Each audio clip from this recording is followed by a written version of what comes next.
આજે આપણે ઇડલીમાંથી ખૂબ સરસ એવી રેસીપી બનાવવાના છીએ। આ રીતે એકવાર તમે ઇડલી બનાવી લેશો તો તમારે આની સાથે ચટણી કે સાંભારની પણ જરૂર નહીં પડે। આ ઇડલીનો ટેસ્ટ એમનેમ પણ ખૂબ જ સરસ આવે છે। તો ચાલો કેવી રીતે બનાવવી એ જોઈ લઈએ। તો અહીંયા મેં 5 થી 6 ઇડલી લીધી છે। તમે ઇડલી જો વધેલી હોય તે પણ લઈ શકો છો। ઠંડી ઇડલી તો ખૂબ જ સરસ બને છે। ઇડલીની રેસીપી મેં આગળ પણ ઘણીવાર શેર કરેલી છે, તમે તે જોઈ શકો છો। હવે આ ઇડલીને આપણે આ રીતે નાના પીસમાં કટ કરી લીધી છે।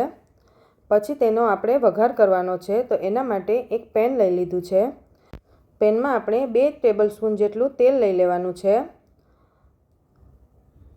તેલ આમાં વધારે જરૂર નહીં પડે, બસ આ રીતે 2 ચમચી જરૂર પડશે। તેલ ગરમ થાય પછી આપણે તેમાં થોડી રાઈ, થોડું જીરું, થોડી એવી હિંગ એડ કરી દઈએ। પછી આપણે તેમાં અડધી ચમચી જેટલું હળદર એડ કરી દઈએ। અહીંયા આપણે એક નાનું ટમેટુંને કટ કરી લીધું છે, એક કેપ્સિકમ અને એક લીલું મરચું કટ કર્યું છે। લીલું મરચું તમારે કેટલું તીખું ખાવું છે એ પ્રમાણે વધારે ઓછું એડ કરી શકો છો। અને તમે જો કાંદા ખાતા હોય તો અહીંયા તમે એક કાંદાને પણ આ રીતે ઝીણું કટ કરીને એડ કરી દેવાનું।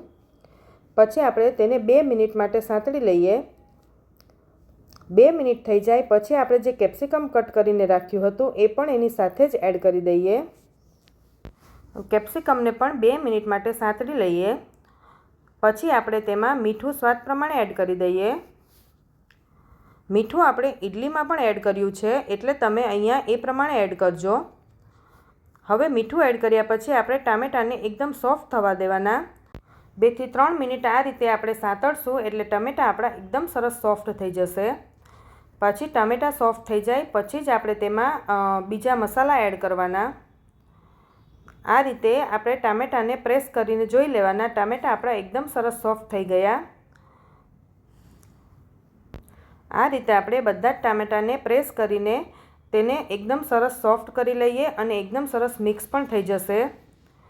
તેને આપણે પોટેટો મેશરથી નથી કરવાના, ચમચાની મદદથી જ કરવાના છે। હવે આપણે તેમાં બેઝિક મસાલા કરી લઈએ। તો તેમાં અત્યારે મેં 1 ચમચી જેટલું લાલ મરચું એડ કર્યું છે। લાલ મરચું તમે તમારા ટેસ્ટ પ્રમાણે વધારે ઓછું એડ કરી શકો છો। પછી 1 ચમચી જેટલું ધાણા જીરું પાવડર, અડધી ચમચી જેટલો ગરમ મસાલો। હવે આ બધા જ મસાલાને આપણે 2 મિનિટ માટે તેલમાં સાંતળી લેવાના, જેથી તેનો સ્વાદ અને સુગંધ ખૂબ સરસ આવે। પછી આપણે તેમાં જે ઇડલી કટ કરીને રાખી હતી એ એડ કરી દઈએ। હવે તેને મસાલા સાથે આપણે એકદમ સરસ મિક્સ કરી લઈએ। એકદમ હળવા હાથે જ મિક્સ કરવાની, નહીંતર ઇડલી એકદમ સોફ્ટ હોય છે। જેથી આપણે જો વધારે આ રીતે પ્રેસ કરીને મિક્સ કરીશું તો ઇડલી આપણી ભૂકો થઈ જશે। આ રીતે આપણી આખી ઇડલી દેખાવી જોઈએ। પછી આપણે તેમાં થોડા લીલા ધાણા એડ કરી દઈએ। તો ઇડલી આપણી તૈયાર થઈ ગઈ છે। તો આપણે તેને 1 થી 2 મિનિટ માટે ખાલી ઢાંકીને મૂકી દઈએ, જેથી ઇડલીમાં બધા જ મસાલા ચડી જાય। તો ઇડલી આપણી તૈયાર છે, તો તેને આપણે પ્લેટમાં લઈ લઈએ।